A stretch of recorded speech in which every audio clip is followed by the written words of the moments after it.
बिस्मिल्लाहिर्रहमानिर्रहीम। अस्सलाम वालेकुम। मैं हूं आपका मेज़बान वसी शाह और आप देख रहे हैं ज़बरदस्त। नाज़रीन, आज हमें एक बहुत ही टैलेंटेड आर्टिस्ट ने ज्वाइन किया है। आप मॉडल हैं, आप एक्ट्रेस हैं, वेरी लर्नड लेडी। 12 साल से आप उन्हें देख रहे हैं, वो रैंप पे हों कि सिल्वर स्क्रीन पे, जहाँ भी जाती हैं अपना नक्श छोड़ती हैं। हमारे साथ मौजूद हैं one and only Amna Ilyas साहिबा।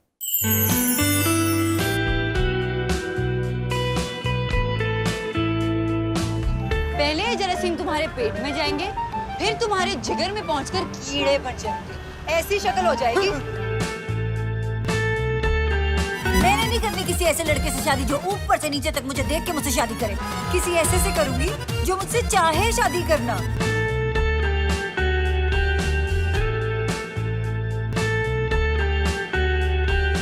आपको जरूरत है एक ऐसे सच्चे और मुखलिस दोस्त की जो आपको ऐसे मतलबी लोगों से ना बचा के रख सके।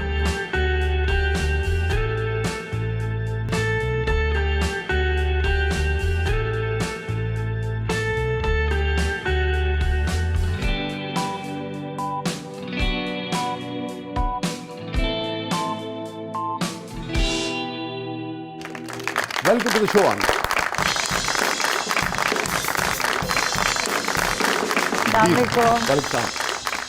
Please have a seat.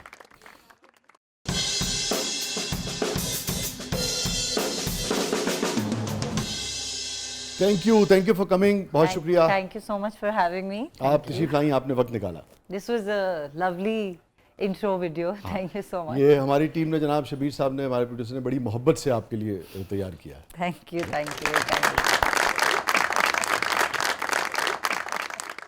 आमना, अब आप लोगों के बारे में इतना लोग जानते हैं जो स्टार्स होते हैं कि सवाल ये पैदा होता है कि भाई कन्वर्सेशन कहाँ से स्टार्ट की जाए ना। तो चले मैं यहाँ से शुरू करता हूँ। आपके नज़दीक आमना इलियास कौन है और क्या है? I think हर इंसान कुछ सालों बाद चेंज होता है और I think मैंने अब आके अपने बारे में ये बात एक्सेप्ट कर ली है कि I am an introvert, a proper introvert. अच्छा। मेरा नहीं दिल करता कहीं जाने को, मेरा नहीं दिल करता सोशल पार्टीज पे जाने को या सोशलाइज करने को। मैं बहुत खुश रहती हूँ अकेले अपने फोटोस ऑफ सॉलिट्यूड में। So I think the important thing about me, मेरे नज़दीक, इज़ के आई लाइक सिंपल थिंग्स। सुबह की धूप, वाह। गार्डन में वॉक, किताब पढ़ ली, घर वालों के साथ, अपनी अम्मी के साथ जितना वक्त गुजार सकूँ वो। Very good. क्योंकि वो भी she is ageing. So I think मुझे लगता है कि इंसान ने इतनी मेहनत की है अपने घर को अंदर से परफेक्ट बनाने की। सो मैं वो सारा वक्त अपने घर के अंदर गुजारना चाहती हूँ। बहुत अच्छी बात, बहुत ही आला बात। क्योंकि स्टार्स तो स्टार्स है, आम आदमी भी जो है वो इतनी दौड़ में लगा हुआ है। बिल्कुल। और आमना ये देखिए कि जो कुछ वो सोचता है, अगर उसको अल्लाह ताला उससे 10 गुना भी दे देता है तो वो मजीद के पीछे दौड़ता रहता है। बिल्कुल। और ये जो असल खुशी है, या जिन लोगों के साथ वक्त गुजारने के लिए वो दौड़ रहा होता है, वो उनके साथ वक्त नहीं गुजारता। ऐसी बात, उन्हीं चीज़ों के पीछे भागता रहता है। ऐसी ही बात है। बिल्कुल। तो इंट्रोवर्ट हो गई हैं, ये थी हमेशा से? मेरे ख्याल से मैं बचपन से इंट्रोवर्ट थी हूँ, क्योंकि मुझे सोशल एंजाइटी हमेशा बहुत होती थी जब भी मैं पब्लिक जगहों पे जाती थी। अगला सवाल ही ये बनता है कि इतनी शाय लड़की या बच्ची या इंसान जो है, और फिर उसके बाद जब वो रैंप पे जाता है और लोग देख रहे हैं, सारी निगाहें उसके सामने, और मखसूस तरीके से उसे चलना है, बिहेव करना है, लिबास को कैरी करना है, तो वो फिर कैसे करती थी? I don't know. शुरू में कैसे करती थी? अब तो चलिए आपके लिए भी देखिए, नर्वसनेस तो आज भी उतनी ही होती है जब भी आपने स्टेज पे जाना है या आपने थिएटर करना है। मैं थिएटर करती हूँ, मैंने भी लास्ट ईयर एक थिएटर किया है, थिएटर प्ले। सो नर्वसनेस तो हर दफा स्टेज पे जाने से पहले आपको पता है होती है। हम सबको ही होती है, सबको ही होती है। और आई थिंक अगर वो होना बंद हो जाए तो दैट्स अ प्रॉब्लम कि यार ये बंद क्यों हो गया है। आप अपने काम को सीरियस नहीं ले रहे। आप अपने काम, आप बहुत इजी हो गए लाइफ में। सो वो तो होती है, लेकिन आई थिंक मैंने हमेशा अपने काम को काम की तरह लिया है। And I am a highly professional person. तो मैं कोई भी ऐसी चीज़, अपनी कोई ज़ात की भी ऐसी चीज़ आड़े नहीं आने दूंगी अपने काम के, जिसकी वजह से मैं अपनी ऑडियंस को या घर जाके अपने आप को डिसअपॉइंट करूं। लेकिन कभी आपने सोचा कि इंट्रोवर्ट क्यों थी आप? आई थिंक जब मैं इंडस्ट्री में आई और तो मैं बहुत छोटी थी और बहुत ज़्यादा बड़े बड़े लोगों से यू नो Okay. ओहदे के बड़े, यू नो, इंटेलेक्चुअली सुपीरियर। और सो आई थिंक जब मैं उन सब लोगों के सामने आई, बड़े बड़े स्टार्स से मिली, जब आप आई तो ये विनी वगैरह काम कर रही थी? बिल्कुल बिल्कुल बिल्कुल। So it was quite intimidating. बड़ा हो रहा था इन लोगों जी जी, तो बड़ा हो रहा होता था इन लोगों का, और काफी इंटिमिडेटिंग होता था सब। So I think that is something that is, because मैं प्रिपेयर्ड नहीं थी इस, एंड यू नो हाउ कि हमारी इंडस्ट्री किस तरह की है, बहुत कट थ्रोट है, बहुत कंपेटिटिव है, दुनिया जहाँ ऐसी है। पे दुनिया ही ऐसी है जहाँ आपको लग रहा होता है लोग आपके दोस्त हैं, वहाँ आपका कोई दोस्त भी नहीं होता। आपको अपनी मेहनत से ही सर्वाइव करना सो होता आई है। थिंक दैट इज समथिंग कि जिसकी वजह से मैं थोड़ा सा सहम गई। तो शुरू में आपको जो लॉर्ड थी उस जमाने में, खासतौर पे विनी और विनी के साथ के जितने भी लोग थे, तो आपको वेलकम किया गया? जैसे हम लोग आए अपने शोबे में, तो हमारे जो सीनियर्स थे, मुझे तो बहुत इसका यानी कि मैं बड़े फ़ख्र से कहता हूँ कि अमजद साहब थे, फराज साहब थे, हमें तो बहुत डेफिनेटली, मैं ऐसा बिल्कुल नहीं कहूँगी, एवरीबडी वाज वेरी वेलकमिंग। मुझे याद है विनी, एरज मंजूर होती थी उस जमाने में, one of my favourite models. और एज तो कुछ भी नहीं करती थी इसके अलावा ना। जी जी, एंड सो ब्यूटीफुल। एंड मुझे याद है मेरे मॉडलिंग में आने के बाद मैंने उनके साथ एक ही शूट किया है, and then she retired.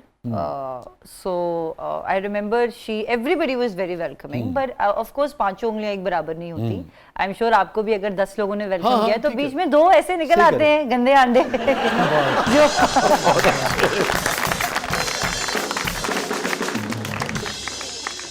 So in the modeling world, everybody was very welcoming. I think modeling industry is much more safer for girls than any other industry. जबकि एक perception है कि यू नो कि modelling industry लड़कियों के लिए एक अच्छी जगह नहीं है और एक अच्छी इंडस्ट्री नहीं है। ये बड़ी अहम बात है, ये परसेप्शन, ये बड़ी हैरतकुन बात भी है। हाँ, ये बिल्कुल दुरुस्त कह रही हैं। ये हैरानकुन भी है, ये अहम भी है, और ये शायद जैसा कि आपका तजुर्बा है उस हवाले से फिर तकलीफ दे भी है ना, कि आप एक शोबे में हैं, उसमें आपका नाम है, पैसा है, फेम है, मगर आप ये समझती हैं कि सोसाइटी ये समझती है कि ये एक अच्छी इंडस्ट्री नहीं है।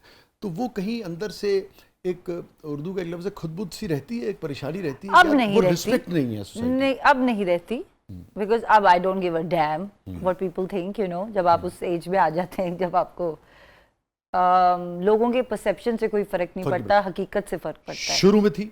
हाँ जी, बिल्कुल। एज अ यंग गर्ल हम सब शोहरत भी चाहते हैं, इज्जत भी तो चाहते हैं ना। और इज्जत का एक इशू ये है कि जैसे कि आपने कहा, एक वक्त आता है कि आप समझते हैं कि मैं ये काम ठीक कर रहा हूँ और मैं बिल्कुल क्लैरिटी है कि मैं गलत नहीं कर रहा, मगर एक उम्र तक आप ये समझते हैं कि इज्जत वो है जो लोग देंगे। तो ये भी तो एक इशू है। देखिए, इसका कहीं ना कहीं कनेक्शन तो है कि इज्जत, शोहरत लोगों से कहीं ना कहीं कनेक्टेड तो है। बात ये नहीं है कि लोग इज्जत नहीं देते। मुझे अल्हम्दुलिल्लाह कभी किसी इंसान ने मुंह पे डिसरिस्पेक्ट नहीं किया। सबने हमेशा इज्जत ही दी, प्यार दिया, बहुत ज़्यादा यू नो अप्रिसिएशन हमेशा मिली है। इनफैक्ट जब मैं मॉडलिंग में भी when I came on the top, it was very appreciative सबके साथ। सुपर मॉडल है। हाँ जी, सुपर मॉडल। लेकिन जब शुरू में मैंने मॉडलिंग शुरू की, I come from a very humble background. So जिस तरह की सोसाइटी में मैं पली बड़ी हूँ, एक नॉर्मल मिडिल क्लास लोग, सफ़ेद पोश लोग। और आपके बारे में तासुर है, आपका ताल्लुक तो अशराफिया से, नहीं, एलीट से। नहीं, कैसी बात, सीरियसली। इसी जगह को बात हो रही थी तो माधुरी से किसी ने पूछा कि सुना आप सलमान खान से ज्यादा पैसे लेती हैं। अच्छा। इंडिया में आपको पता है जी, फीमेल फिल्म स्टार्स हैं, उन्हें कम मिलते हैं। हाँ। तो कहने लगी चलिए अब बात हो ही गई है तो समझने दे लोगों को। हाँ, बिल्कुल ऐसा ही है। पर अगर ये बात चली है तो चलने दो। होता ये था कि उस वक्त जब मैंने, आई वाज 16 इयर्स ओल्ड जब मैंने मॉडलिंग शुरू की, और अक्सर बहुत ही, और ज़्यादातर ये मुझे ख़वातीन से सुनने को नहीं मिलता था, मर्द हज़रात से। फ्रेंड्स आपके बनते हैं, you know, as you are growing up. So ऐसा फील कराते थे लोग कि मॉडलिंग एक बहुत ही गलत पेशा है। हाँ। और इसके अंदर जो लड़कियां आती हैं वो एक बहुत ही अच्छे बैकग्राउंड से नहीं होती, या गलत लड़कियां होती हैं, या यू नो लाइक वो ठीक नहीं है, क्योंकि इस काम में बहुत जिस्म की नुमाइश है। हाँ। तो ये काम ठीक नहीं है। मेल मॉडल आसमान से उतर होता है। लेकिन असल में देखा जाए तो जिस्म की नुमाइश नहीं है, इट्स कपड़ों की नुमाइश है। हाँ। अब वो कपड़े पहनने के लिए आपको एक इंसान तो चाहिए, मर्द या औरत जो भी है, राइट। सो वो चीज़ फील होती थी कि लोग अच्छा नहीं समझते। लेकिन कुछ सालों बाद जब मैं मशहूर हो गई और मैंने अपना एक नाम बना लिया और इज्जत भी बना ली और एक प्रोफेशनल के तौर पे मैं मशहूर हो गई, ठीक है, मोर लाइकली जहाँ पे लोग आपको सीरियसली लेना शुरू हो गए कि हाँ she is a professional model, तो वो बात डाई डाउन हो गई। ठीक है, बट आई एम श्योर हर लड़की जो नई आती है वो ये सोसाइटी की तरफ से वो जरूर ये फेस करते हैं। अगर आप देखें तो जो टाइमिंग्स हमारे काम के हैं वो तो एक नॉर्मल आदमी तो वो सोच भी नहीं सकता।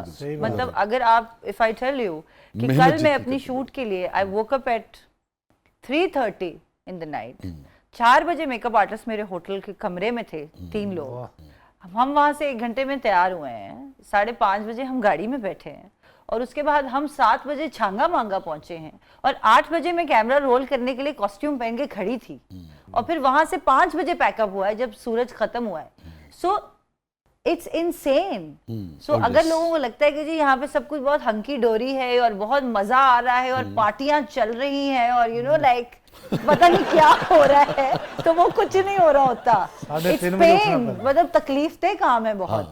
और कभी ये हुआ आपको सामना इसका कि जो बहुत एजुकेटेड लोग होते हैं उनके यहाँ भी आदमी बाज़ औक़ात हैरान रह जाता है कि यार ये इतने पढ़े लिखे लोग हैं मगर इस शोबे के हवाले से या आर्ट के हवाले से या शोबिस के हवाले से, आपने देखा होगा रोज़ टेलीविज़न पे चल रहा होता है, वो लोग जो इस शोबे के भी होते हैं उनकी भी राय इस शोबे के बारे में जो होती है बंदा हैरान ही रह जाता है। उसके ऊपर आप क्या कहें? उनको थेरेपी की जरूरत है उनकी अपने आप से कोई जंग चल रही है। तो छांगा मांगा में सिर्फ आपने शूट किया या अपना कुछ जानवर भी देखे? कोई जानवर नहीं देखे कुछ नहीं देखा, शूट किया, पाँव का अंगूठा तोड़वाया। क्यों?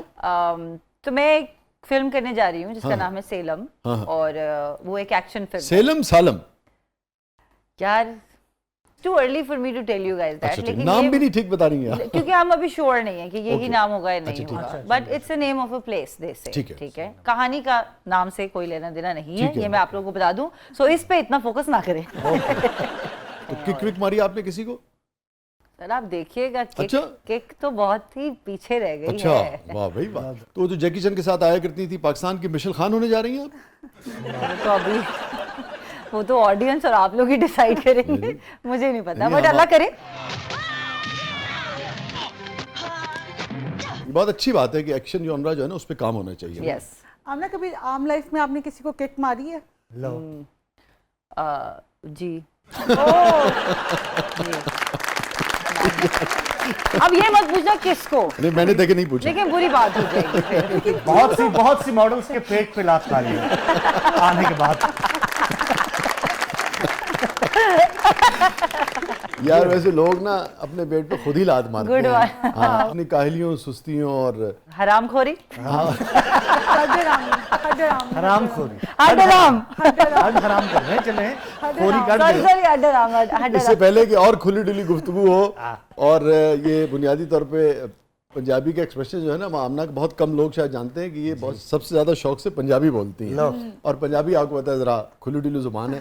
तो वापस आके जरा फिर इनसे बात करते हैं, इससे पहले कि हराम खोरी और हरामी जो है ना कहीं और जाए। छोटे से वक्फे के बाद आप साथ हैं, कहीं नहीं जाइएगा। हमारे साथ मौजूद हैं one and only Amna Ilyas साहिबा। प्रोग्राम के अगले मरले में आपके लिए बहुत कुछ है, आप देख रहे हैं जबरदस्त।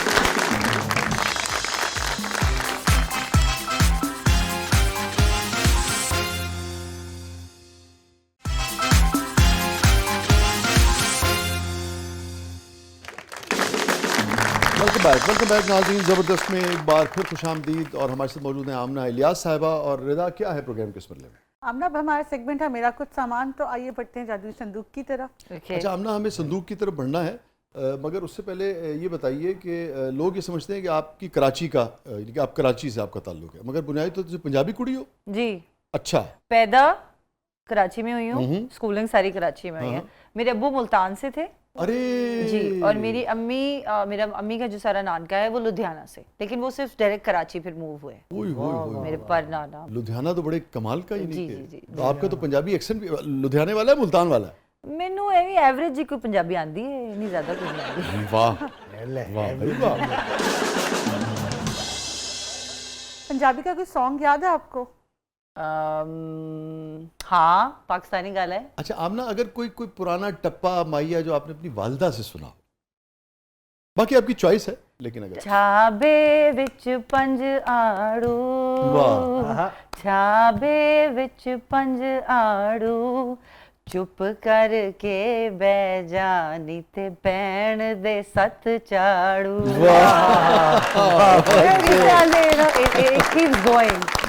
टप्पे के बाद टप्पा आ रहा होता है ना। वाह वाह वाह वाह वाह वाह, ब्यूटीफुल।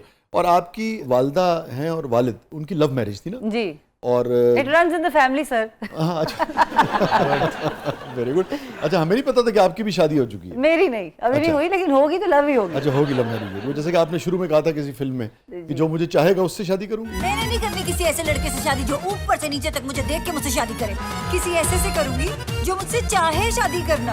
हाँ, मतलब वो तो ये था ना कि कोई मुझे ऊपर से नीचे देख के मेरी लुक्स पे मुझसे शादी ना करे। ठीक है। कोई मुझे मेरी इनर ब्यूटी देख के मुझसे शादी करना चाहे। यानी कि कोई रेडियोलॉजिस्ट होना चाहिए। बिल्कुल ठीक है।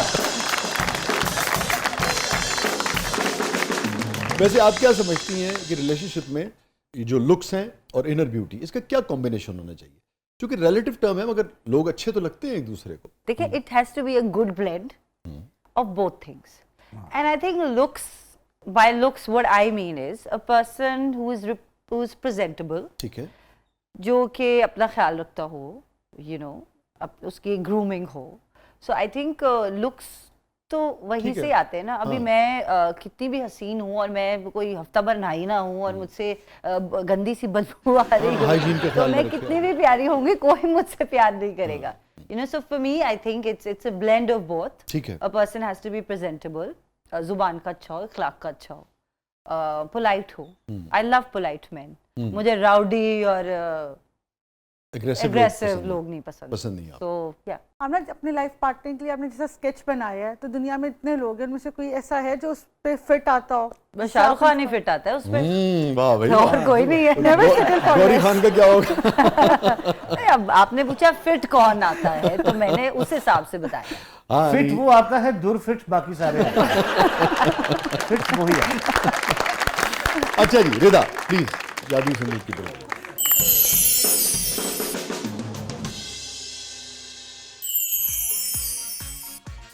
और आमना इलियास को शाहरुख खान जो है वो पसंद है। हाँ हाँ, ये है खबर आज। किसको नहीं पसंद हो? ये दो। अच्छा जी, इसमें तो बड़ा कुछ है। देखते हैं आपको क्या याद आता है। ये अरे बहुत अच्छे। इससे लस्सी फेंटते हैं ना। देसी कुड़ी है। हाँ, तो इसके पीछे एक कहानी, एक राज है। तो मैं और मेरा भाई, मेरा एक ही भाई है, मुझसे 1 साल बड़ा है, और हम बहुत लड़ते थे बचपन में, सारे बहन भाइयों की तरह। पतला सा किचन था हमारा, जिसमें 2 लोग खड़े होते थे और लंबा सा काउंटर था, सिंक थी, चूल्हा था, कबर्ड्स थे। तो मैं सिंक में कुछ बर्तन कुछ कर रही थी, कुछ धो रही थी, क्या था, और हमारे घर में गेस्ट भी आए हुए थे। तो मेरी और उसको कुछ लेने आया है, और मेरी उसकी कोई बहस हुई है, और ये हम छोटे हैं, टीनेजर्स पर। मेरी उसकी कोई बहस हुई है और हम वैशी मारते थे एक दूसरे को, ओए होए, लाइक WWF हमारे घर में। बंदा आपको राउडी नहीं चाहिए। क्या कहने? ये एक्सपीरियंस के बाद मैं यहाँ तक पहुंची हूँ। एग्जैक्टली, ये बात है। उसके पीछे वजह है कि बंदा मुझे राउडी नहीं चाहिए। Okay. मैं खुद बड़ी राउडी हो जाती हूँ। एक छत के नीचे एक ही राउडी चल सकता जी, है। तो उसने पता नहीं क्या हुआ कि उसने मुझे कोई चांटा मारा ओए होए, जोर का, और मैंने वहां पे कोई ग्लास या कप पड़ा था, उसको वो मारा। इतनी देर में जी गुत्थम गुत्ती हम दोनों हो गए। मेहमान भाग गए। मेहमान भी किचन के बाहर खड़े हुए, अम्मी आ गई अंदर और बहनें आ गई, और वो हमें छुड़वा रहे हैं और लोग हो रहे हैं, और छूटते छूटते ना फिर हम एक दूसरे को बीच में काफी प्यार भरे जुमले भी कह रहे थे। जाहिर है, नहीं वो उसके बगैर मजा नहीं वो कहते कहते हमें, मेरी अम्मी ने मेरे को उधर अलग धक्का किया। दीवार की तरफ, और उसको को पीछे ले गए किचन से बाहर, और वहीं मैंने देखा ये। मैंने उठाया और दे मारा डिस, और जाके उसके लगा सर के ओए ऊपर। होए। So this has a very good memory. Wow, for him as well, not just for me. और अल्लाह उसे लंबी जिंदगी दे। अभी ये तो बचपन की बात है। हाँ, अभी बिल्कुल बहन भाइयों के ये जो आपस का छेड़छाड़ और बचपन की ये जो तकरार और इख्तलाफ है, ये खूबसूरती ही हुआ जी, करती जी। है। उस वक्त तो नहीं लगती थी। हाँ, आप कह सकते हैं वो आप। सब याद करता है आदमी, वो सब याद करता है। अच्छा, आपकी वालदा और वालिद की लव मैरिज थी ना, और आपकी वालदा जो है वो क्रिश्चियन थी और आपके वालिद जो वो मुस्लिम उससे ताल्लुक़ रखते, तो आपने दोनों कल्चर्स को करीब से देखा। ये तजुर्बा कैसा रहा एक आपके लिए? As a child, I'd say it was very interesting. Because एक कोहैबिटेशन और सोसाइटी के जो परसेप्शंस होते हैं एक डिफरेंट रिलीजन के बारे में, आई थिंक वो बड़े क्लियर थे हमारे। एक जैसे कि कह लें कि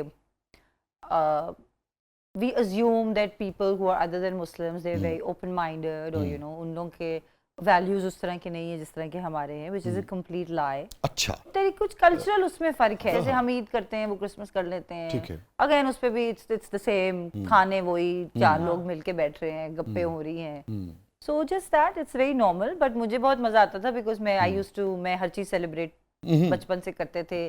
क्रिसमस है तो नानी के घर जा रहे हैं, ईद है तो दादी लोग या गांव से आ रहे हैं या हम गांव जा रहे हैं। तो आपकी तो फेस्टिविटी बहुत बढ़ गई होगी। जी जी जी, तो काफी हम तो अम्मी जो याद है कि अम्मी कहती थी कि ईद पे जब हमें कोई ज्यादा ईदी देता था तो अम्मी कहती थी ज्यादा ईदी मत लेना किसी से, तो हम कहते थे क्यों, क्योंकि उनको ज्यादा देनी पड़ती थी।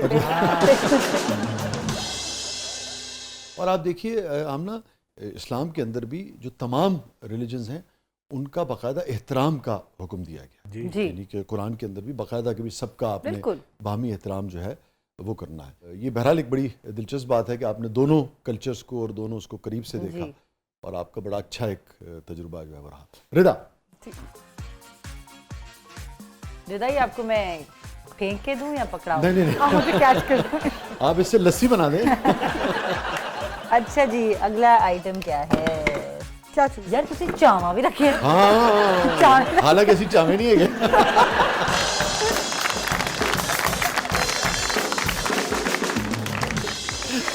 कंचे ये आपने कब भाई की आंख में मारे थे? ये भी नहीं, ये किसी की आंख में नहीं मारे थे। अच्छा, और क्या है मेरे पास? बहुत सारी चीजें पसंद आ गई आमना को। हाँ, सुरमा। हेलो, सुरमे की भी बड़ी मेमोरीज है। देसी किस्म की खातून है। क्या बात पता नहीं यार, है ना? बनने का तो मुझे फरंगी बड़ा शौक था। ये फरंगी अच्छा है, बहुत अच्छे। अच्छा, ज्वेलरी की भी काफी सारी मेमोरीज हैं, तो बस आई थिंक ये कुछ चीजें हैं जो क्योंकि मैं जितनी चीजें आपने उठाई हैं वो सारी देसी हैं। मधानी, बंटे, चावा, बंटे, सुरमदानी मुझे बड़े पसंद है कंचे, कसम से। आपने खेले कभी? मैंने बंटे गली में, हाँ, बंटे बहुत खेले। वाह। मेरी एक दोस्त होती थी सीमी पठान, वो मेरी गली में रहती थी, तो मैं और वो हम तो बस ऐसे जुड़े रहते थे हर वक्त साथ में, तो बहुत बंटे खेलते थे, जमीन में वो होल करके छोटा सा और दूर जाके मारने। और तो आप कौन सा खेलती थी, यूं वाला या जो उंगली से खेलते थे? नहीं, यूं वाला भी खेला है, लेकिन यूं वाला इतना मजे का मुझे नहीं लगता था। वो करीब आके जरा खेलना पड़ता है ना, दूर वाला जरा इट्स मोर चैलेंजिंग। तो वो उसके अलावा निशाना आमना इलियास का अच्छा रहा है। कह सकते हैं आप।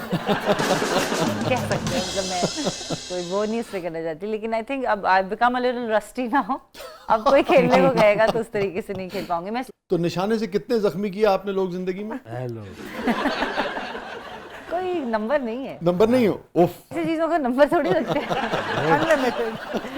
कोई नेक काम थोड़ी किया है मैंने जो मैं नंबर रखूंगी अपनी नेकियों का। नूरजहां साहिबा का एक जुमला है, मैं आधा आपके साथ शेयर कर देता हूँ। वो आधा जुमला ये है कि गाने तो कभी हिसाब नहीं रखे। हाँ, बिल्कुल ऐसा ही है। क्या बात है, क्या बात थी मेरी नूरजहां की। और सुरमेदानी आपने क्यों उठाई भाई?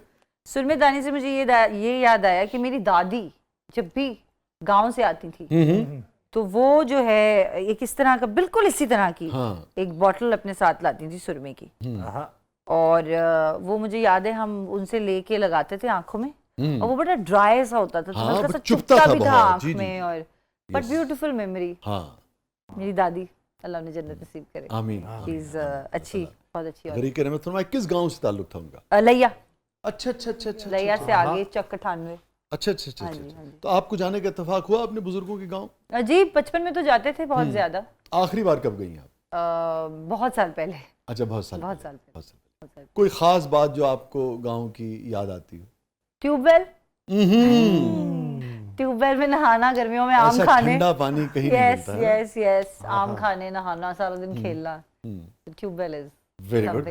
तो नाज़रीन, बहुत ही देसी किस्म की आमना इलियास जो है ना वो निकल के सामने आई है आज की गुफ्तगू के बाद। स्टे विद अस, कहीं नहीं जाइएगा। छोटे से वक्त के बाद वापस आते हैं। हमारे साथ मौजूद हैं सुपर मॉडल, मारूफ actress, one and only Amna Ilyas साहिबा। आप देख रहे हैं ज़बरदस्त प्रोग्राम के अगले बदले में आपके लिए बहुत कुछ है। और सबसे अच्छी बात यह है कि आमना को अपने देसी होने पे फख्र भी है। हाँ जी, खुद सबसे अच्छी बात।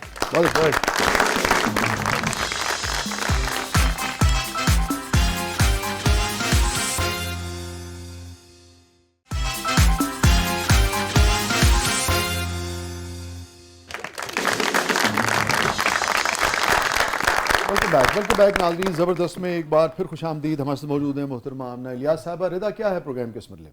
आमना, अब हमारा सेगमेंट है ज़बरदस्त पब्लिक सब जानती है, तो ये देखते हैं पब्लिक आपसे क्या जानना चाहती है। जी,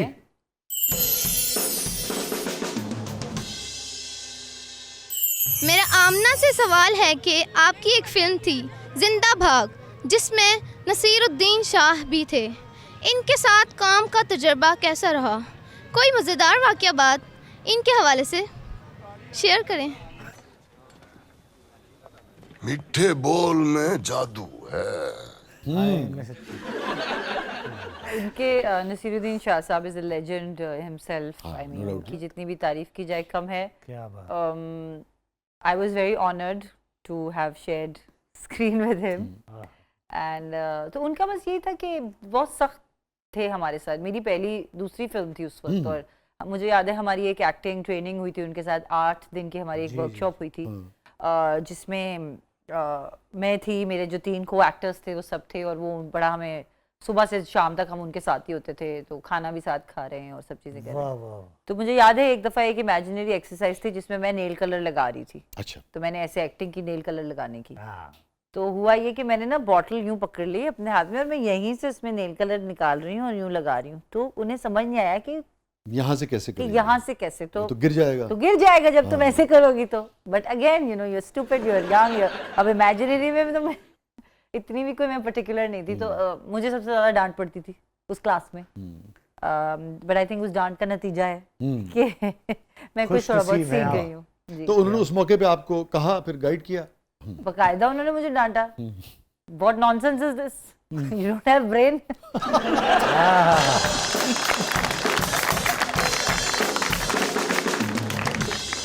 और मैं बड़ा लो भी हो गई थी कि मुझे डांट पड़ेगी, बट इट्स ओके। आदमी सीखता है फिर, और बाद में बाजू का रियलाइजेशन होती है। बट इज अगेन डांट एक तरफ, बट वेरी ह्यूमरस, अच्छा, very kind, very intellectual, of course, goes without saying. बहुत ही एक मजेदार किस्म के इंसान जो कि अपनी मस्ती में मस्त है। मुझे ऐसे लोग पसंद है। किस्मत से ज्यादा नहीं, वक्त से पहले नहीं। गुड, बहुत सारी तालियां। जी आमना दी, जब आप हंसती हैं तो आपके दांत मोतियों की तरह चमकते हैं। क्या आप हर वक्त इसलिए हंसती रहती हैं? बड़ा नोटिस किया अभी उन्होंने। जवाब चाहिए। पता नहीं, नहीं मुझे तो नहीं लगता मेरे दांत मोतियों की तरह चमकते। जनरली मैं आप तारीफ के उसमें समझ नहीं आती, बात औकात आदमी क्या कहे, आदमी क्या बोले, और बड़ी अजीब सी तारीफ। लेकिन नहीं, मुझे मिलता है तारीफ उसे ठीक किया। हाँ, थैंक यू सो मच। मुझे अक्सर लोग कहते हैं कि I have a good smile, और मेरे मोतियां वर्गे दांत है, तुसी पहली बार सुने होंगे। नहीं, ये भी मैंने पहली दफा नहीं सुना। नहीं सुना? अच्छा। मैंने ये सुना है बहुत दफा कि आपके दांत बड़े साफ हैं। पहली मर्तबा किसने कहा था आपको? मेकअप आर्टिस्ट अक्सर कहते हैं, वही मुंह के इतने करीब होते हैं ना।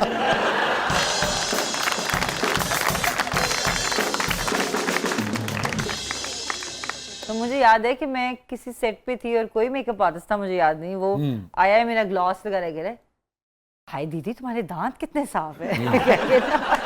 चला गया। हमने अभी स्माइल की बात हुई, तो आजकल सोसाइटी में बॉडी शेमिंग को बहुत कॉमनली लिया जा रहा है। हर कोई बॉडी शेम करता है एक दूसरे को, और आपको भी आपकी कॉम्प्लेक्शन की वजह से बहुत ट्रोल किया गया है। तो आपने कैसे हैंडल किया? आई थिंक बहुत बुरा लगता है जब आप किसी की फिजिकल अपीयरेंस पे कोई भी इंसान कोई टॉन्ट करे, तो काफ़ी बुरा लगता है।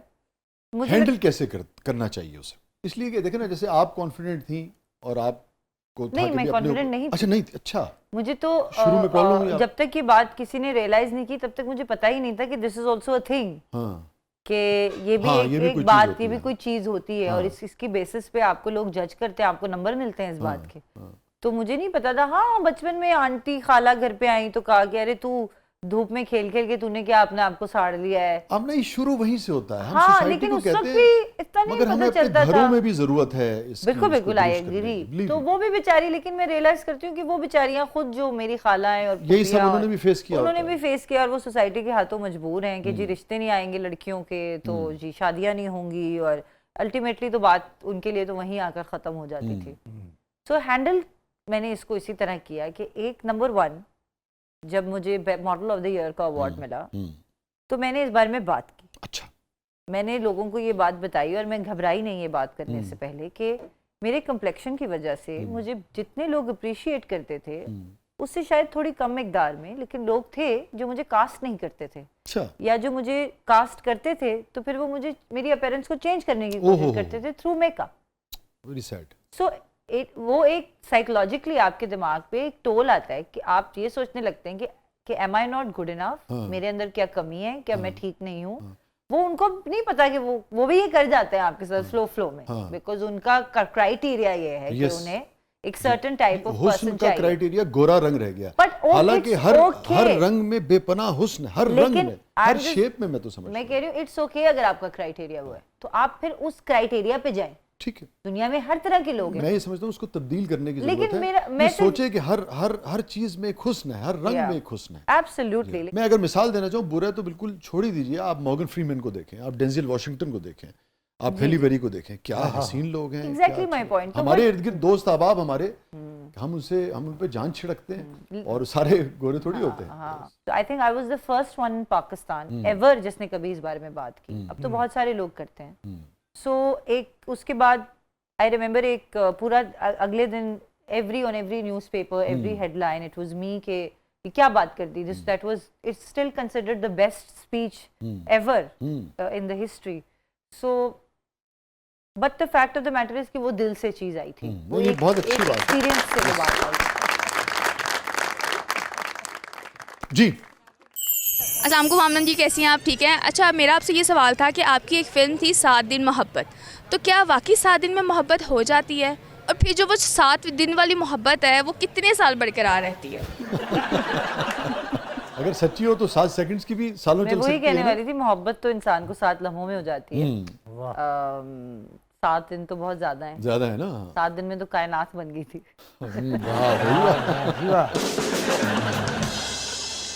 या आई थिंक मोहब्बत हो जाती है ये, लेकिन ये बात सच है कि मोहब्बत रहती नहीं है, मोहब्बत को जारी रखना पड़ता है। अच्छा। और ये दोनों इंसानों, काम, ठीक है, रेसिप्रोकल है ना। एनीथिंग जो आप कर रहे हैं उसमें आपको, जैसे मैं अगर अपने बारे में बात करूं तो अगर मैं, ऐसे दिन आते हैं जब मुझे मेरा काम बहुत बुरा लगता है, मेरा दिल करता है कि मैं ये प्रोफेशन ही छोड़ के इसको बदल देती हूँ, चेंज कर लेती हूँ। But then again I come back to it, I fall in love with my work again. कोई ऐसी चीज आएगी जो मुझे एक्साइट करेगी और फिर से मुझे अपनी जिंदगी से, अपने करियर से एक मोहब्बत और एक जज्बा जारी रहेगा। सो आई थिंक इंसानों के साथ भी यही है, बिटवीन पार्टनर्स। कुछ सालों बाद, कुछ वक्त बाद सब कुछ नॉर्मलाइज हो जाता है, आपकी एक्साइटमेंट लेवल कम हो जाती है। तो आई थिंक उसको बरकरार रखने के लिए छोटे छोटे जेस्चर्स, छोटी छोटी चीज़ें। हमारे बहुत बड़े शायर हैं और हैं इसलिए कि काम उनका हयात है, खुद चले गए दुनिया से, अमजद इस्लाम साहब, बड़ी उम्दा नज़्म है जी। मोहब्बत की तबीयत में एक ऐसा बचपना कुदरत ने रखा है कि ये जितनी पुरानी, जितनी भी मजबूत हो जाए, इसे ताईद ताज़ा की ज़रूरत फिर भी रहती है। देखा? वाह वाह, एग्जैक्टली माय पॉइंट। ये मोहब्बत की शायरी जो है ना पढ़ना चाहिए, इससे रिलेशनशिप जो है वो ताज़ा रहते हैं। अच्छा, सही बात करनी भी चाहिए ना जी, मोहब्बत की शायरी। सिर्फ शायरी से कुछ नहीं होता, अच्छा, काम करना पड़ता है।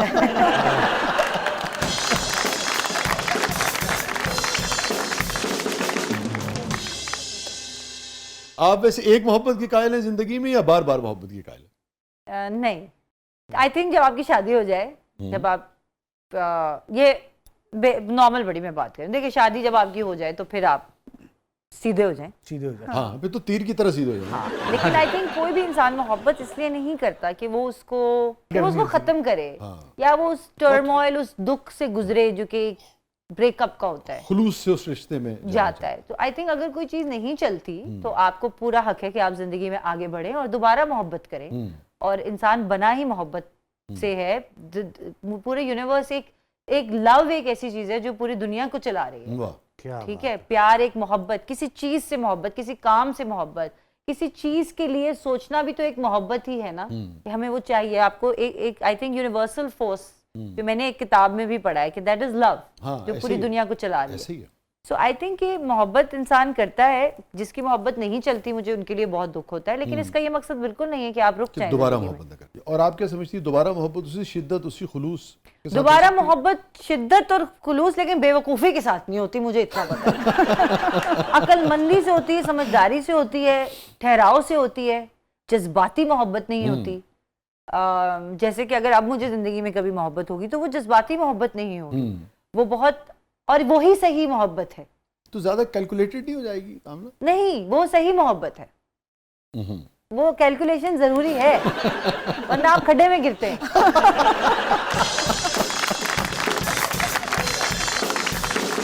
वो होता है ना आजकल चल रहा टॉक्सिक, फिर वो टॉक्सिक हो जाता है माहौल। मगर क्या करें कि वो खड्डे में गिरने का मजा बहुत आता है आमना। हाँ, वो गिर के ही मजा पता लगता है बाद में, तब गिरते जरूर है। कैलकुलेशन में वो लुत्फ नहीं है, आप क्या करें? नहीं, कैलकुलेशन में बहुत लुत्फ है, अच्छा? ट्रस्ट मी, कि आप एक दूसरे के यू नो नर्व्स पे नहीं है।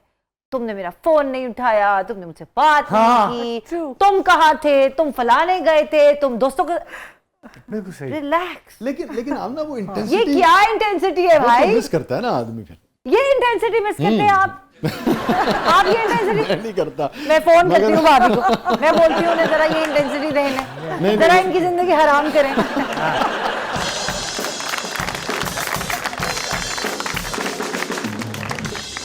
तो जो ऑक्सीजन है वो उनकी इंटेंसिटी है। अच्छा, मुझसे तो ना पूछे तो लगता है कि दम घुट रहा है। मैं ये तो नहीं कह रही कि बंदा पूछे ही ना की हाल है, मगर एक बैलेंस, एक फाइन बैलेंस, एक क्रेजीनेस ना हो उसमें बस जज्बाती। अब देखिए वो आपसे पूछती हैं तो प्यार से पूछती होंगी ना, कहाँ है आप, कब घर आएंगे? कभी प्यार से भी पूछती हैं। ये बात कटना ना है नहीं, उसको पता है मेरा सेंस ऑफ ह्यूमर जो है ना, वो हमेशा प्यार से, वो ना भी प्यार से पूछे तो मुझे लगता है प्यार से पूछ रही है। मेरे ख्याल में बेहतरीन वक्त है कि आदमी ब्रेक पे चला जाए, तो मैं जरा देख लूं मेरी बेगम कुछ कह रही है। जाइएगा। हमारे साथ मौजूद हैं जॉली, बबली, लर्नर, ब्यूटीफुल आमना इलियास साहिबा।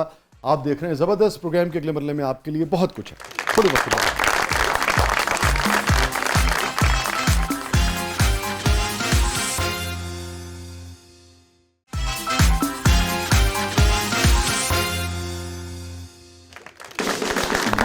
वेलकम बैक नाज़रीन, जबरदस्त में एक बार फिर खुशामदीद। और आमना साहिबा, हमारा सेगमेंट है, इसका नाम है कैथारसिस।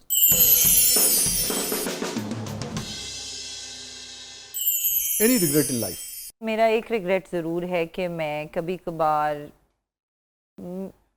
मैं चैरिटी करती हूँ, लेकिन मेरा दिल करता है कि मैं थोड़ी सी ज़्यादा मज़ीद और करूँ। लेकिन कई दफ़ा ऐसी सिचुएशन में वो होती हूँ कि मैं कुछ देखती हूँ और मैं आगे बढ़ जाती हूँ, तो उसके बाद में मुझे बहुत गिल्ट होता है, मुझे बहुत रिग्रेट होता है कि यार मैं उस इंसान की मदद कर देती। तो बस यही रिग्रेट मुझे हर वक्त होता है और हर वक्त रहता है। ये आपने बड़ी इंटरेस्टिंग बात की। बाज़ औक़ात ऐसा होता है कि हम करना चाह रहे होते हैं, सिग्नल खुल जाता है और हम निकल जाते हैं और फिर समझ नहीं आती है, लेकिन मुझे रिग्रेट रहता है। मुझे इस बात का रिग्रेट रहता है। कोई ऐसा गिल्ट जिस पे कॉन्शियस जो है वो तंग करता रहता होगा, अच्छा ये आमना इलियास मुझसे गलती हुई थी? हाँ, ऐसे गिल्ट तो बहुत सारे हैं ज़िंदगी में। I think a relationship that I had, जो मुझे लगता है कि मैं काफ़ी टाइम तक अपने आप को उसके लिए गिल्टी फील करती रही कि you know why did I do that, and उसका मुझे बहुत गिल्ट होता था। उस रिलेशनशिप का गिल्ट था? रिग्रेट कह लें, हाँ। उस रिलेशनशिप में कुछ ऐसा आपसे हुआ जिसकी वजह से गिल्ट? देखिए ताली तो दोनों हाथों से ही बजती है ना, सो आई थिंक ऐसा तो नहीं है कि 100% it was, but some things were also my fault, I feel.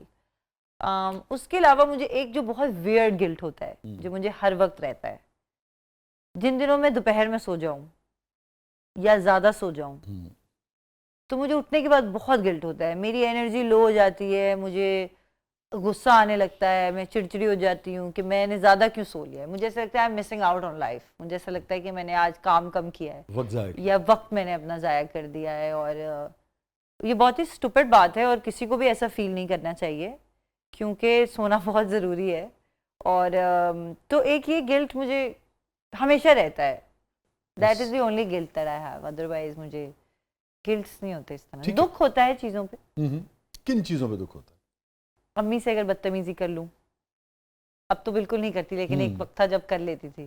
छोटे होते हैं हम तो। हाँ, आई थिंक उसका भी गिल्ट है कहीं ना कहीं अब तक, कि माँ बाप से जब आप बदतमीजी कर लेते हैं बहुत ज्यादा, और आई थिंक विद एज जब आप बड़े होते हैं और आप रियलाइज करते हैं कि वो क्या क्या दुनिया में क्या क्या हो रहा है, और जो सब कुछ आज हम फेस कर रहे हैं उससे कहीं बुरा उन्होंने फेस किया हुआ है, और फिर हमें पाला, हमारे और लिए हमें क्या पाला। कुछ किया एंड होगा। मेरी अम्मी तो ऐसी हैं कि एज अ सिंगल मदर, जिनकी 4 बेटियां और 1 बेटा, और जवानी में ही वो शी लॉस्ट हर हस्बैंड, तो सो फिर ये सब सोच के गिल्ट होता है कि you should be kind to your parents and to people around you, but आप उसका कुछ कर नहीं सकते, लेकिन जितनी जिंदगी रह गई है उसमें कोशिश करें कि ना करें। रिपेंटेंस और वो खुद एक, मैं समझता हूँ एक बहुत बड़ी मरहम होता है अपने लिए भी, रिलेशनशिप के लिए भी। ये जो रियलाइजेशन है या उससे कह देना, जिससे भी रिश्ते में आदमी समझता हो कि मुझसे गलती हुई है, तो मेरे ख्याल में उससे चीज़ें बहुत बेहतर हो जाती हैं। बिल्कुल बेहतर हो जाती हैं। एंड आई थिंक आपको बहुत ज़रूरी है कि अपने आप को भी आप माफ़ करें। जब आप अपने आप को माफ़ करेंगे तो ही आप अगले के लिए कुछ कर सकते हैं। और जो आप बात कर रही थी ना, जब तक आप उससे माफ़ी नहीं मांगेंगे, आप चाहें भी तो माफ़ नहीं कर सकते अपने आप। बिल्कुल ऐसा ही। लेकिन आई थिंक माँ बाप के साथ तो ये है कि आप उनसे माँ बाप तो वैसे ही आपको माफ़ कर देते हैं, उनका बहुत बड़ा दिल होता है। तो ऑफ कोर्स मैं माफ़ी मांग लेती हूँ जब भी, मैं सिर्फ अपनी वालदा से ही नहीं, मैं किसी से भी अगर मैं ऊंची आवाज़ में भी बात करूँ, B it my help, B it my assistant, somebody at work, मुझे ये मेरे बारे में बात है कि मेरा जब गुस्सा ठंडा होता है या मैं नॉर्मलाइज होता है, मैं फ़ौरन उससे अपोलोजाइज कर लेती हूँ, यार I am very sorry, but ये उस वक्त ये था, रीज़न था, तो मैंने इसलिए मैंने ऊंची आवाज़ में बात कर ली या बदतमीजी कर ली। So I apologise, right left and centre में अपोलोजाइज करती रहती हूँ लोगों से। और कितनी देर में गुस्सा ठंडा होता है हमने लिहाज का? बहुत जल्दी।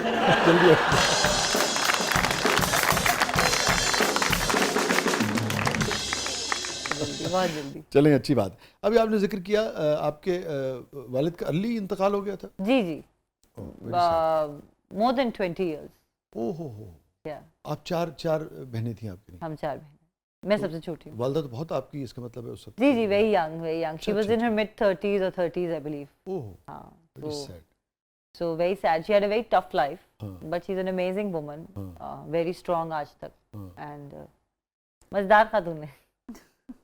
मेरे वालिद, आई वाज 8 जब उनकी डेथ हुई, तो मैं जो कि लड़का था, मैं आपसे ही जानना चाहूँगा कि एक इंसान, सबसे पहले तो इंसान तो सब एक ही जैसा महसूस करते हैं, मगर फिर भी एक बच्ची की, बेटी की हैसियत से आपकी क्या कैफियत रही इस सारे अरसे में, यानी कि वालिद का इंतकाल हो जाना, किस किस मौके पे, कहाँ कहाँ, कैसे कैसे ज़रूरत याद आना? अभी भी सॉरी, जब मैं छोटी थी और when I came into my teenage years, तब मुझे that was the first time जब मैंने रियलाइज़ किया कि एक मर्द का होना, एक बाप का होना आपकी ज़िंदगी में कितना इम्पोर्टेंट है। क्योंकि जैसे मैंने आपको बताया कि मेरे घर में अम्मी और 3 बहनें और भाई मेरे जितना ही था, छोटा था, मेल उस तरह से हाँ, नहीं था, कोई मेल फिगर नहीं था। So when you're a teenager and when you are growing up, तो अगर कोई आपको छेड़े या you know, तो एक आप किसको बताएंगे जाके, you know, so that is something that ज़िंदगी बहुत और तरह बिहेव करती है अगर बाप ना हो। Sorry. So yeah, life is tough, और अभी भी कभी कभी ऐसा होता है कि I miss my father. Things would have been different अगर वो जिंदा होते तो शायद चीजें फर्क होती हैं, नो? Yes. That's it. मैंने अपनी वालदा से एक बार पूछा, हालांकि माली मसाइल नहीं थे ज़िंदगी में, मैंने उनसे पूछा कि मेरे वालिद की डेथ हुई तो आपको क्या महसूस हुआ? वेरी लर्नड लेडी, माली इश्यूज़ नहीं थे, कोई उस तरह का वो नहीं था। फिर भी मैंने जैसे ही पूछा, पहला जो उनका फौरी जवाब था, चलेंगे मुझे ऐसे लगा कि मैं अपने घर में बैठी हूँ, मेरे घर की छत उड़ गई। This is what she said. मैं छोटी थी, मुझे याद है जब मेरे वालिद की डेथ हुई तो आई डोंट नो क्यों तस्वीरें किसी ने बनाई उस वक्त, लेकिन मेरे अबू के डेथ की फ़ोटोज़ हैं हमारे पास। मैं बहुत छोटी थी। क्या उम्र थी आपकी? मैं होंगी कोई 5-6 साल की। 5-6 साल। 2 तो मैं उन तस्वीरों में खड़ी हुई हूँ और मैं हंस रही हूँ, मेरा भाई भी हंस रहा है। पता ही नहीं होता। हमें पता ही नहीं था क्या है और क्या हुआ है। और फिर उसके बाद भी काफी सालों तक कुछ नहीं पता था कि क्या हुआ है, क्या बीत गई। अब अम्मी ने कभी किसी चीज़ की कमी नहीं होने दी। हम उस वक्त जितनी अब्बू के होते हुए पॉकेट मनी जो भी मिलती थी वो हमें इनफैक्ट उससे ज़्यादा ही मिलती रही। But yes, when you are a growing woman and you see your friends जिनके कि मैं अब्बू को बताऊंगी जाके, you know, ये इतनी सी बात ही आपको हिट कर जाती है। बिकॉज आप किसको जाएंगे बताने के लिए, क्योंकि हर चीज़ तो आपकी माँ हैंडल नहीं कर सकती ना। कुछ चीज़ें हैं जो एक बाप ही हैंडल करता है। So that is something that I still miss. I miss my father a lot and I wish he was alive. But जो होता है ठीक है, it's okay. किस मौके पे जिंदगी में सबसे ज्यादा आपको अपने वालिद याद?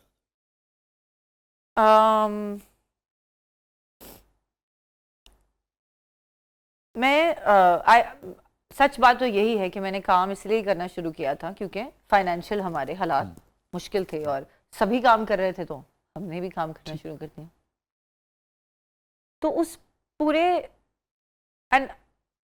और अभी भी मैं काम ठीक है, अल्हम्दुलिल्लाह सब कुछ बहुत अच्छा है। अब ज़्यादातर मैं काम अपने पैशन के लिए करती हूँ, लेकिन कभी कभी जब मैं थक जाती हूँ बहुत ज़्यादा ज़िंदगी से, तब मुझे मेरे अब्बू बहुत याद आते हैं। जब मैं बहुत थक जाती हूँ, जब मेरा दिल नहीं करता कुछ करने को। अल्लाह ताला उनको गरीक रहमत फरमाए और आपके लिए ज़िंदगी में बहुत सारी आसानियाँ और कामयाबियाँ पैदा करे। और ये जो खला और ये जो महरूमी होती है, अगेन बहुत अच्छी तरह से इसको समझ सकता हूँ। ये कभी पुर नहीं हो सकता है, मगर जैसा कि आपने कहा कि लाइफ इज़ लाइक दैट, और ये भी कुछ ना कुछ सिखाता है, देता है आपको।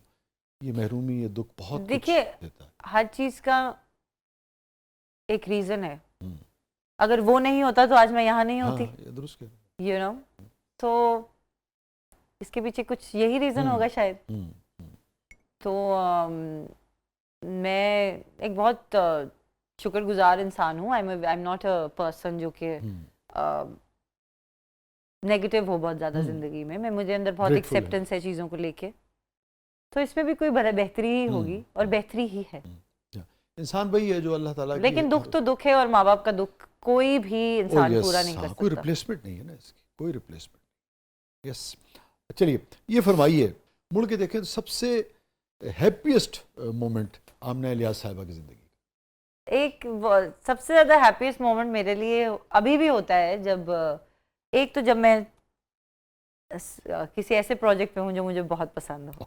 जैसे अभी मैं जो एक्शन फिल्म कर रही हूँ, it's my favourite days of work, जबकि इट्स वेरी पेनफुल, लेकिन मैं happiest moments of my life, I am enjoying that थ्रूली। Secondly when I am with my, जब मैं अपने भांजे और भतीजियों के साथ होती हूँ। और मेमोरेबल मोमेंट आपकी जिंदगी? आई थिंक जब मेरी पहली फिल्म रिलीज हुई थी, बिकॉज उसने मेरी जिंदगी का एक कर्व बिल्कुल चेंज कर दिया था। From that I became a model से to direct an actress and a film actress, silver screen actress. किस मौके पे, मैं अगेन चूँकि समझ सकता हूँ इस सारे मामले को, किस मौके पे आमना ने अपनी वालदा को सबसे ज़्यादा खुश देखा? आपको लगा कि अच्छा आज मेरी माँ मुतमईन है, खुश है? वो जो हस्बैंड का अर्ली चले जाना दुनिया से, बहुत कुछ देखा, बहुत कुछ आप लोगों के लिए उन्होंने किया होगा ना, और फिर आपको लगा कि अच्छा आज ये मुतमईन है, कंटेंट है। आई थिंक मेरी शादी पे वो सबसे ज़्यादा खुश होंगे। अच्छा, होंगी। ये खुशी कब दे दी आप उनको? दुआ करें, सब आए मिलके दुआ करें। अब बहुत सारे लोगों के लिए गम हो गए।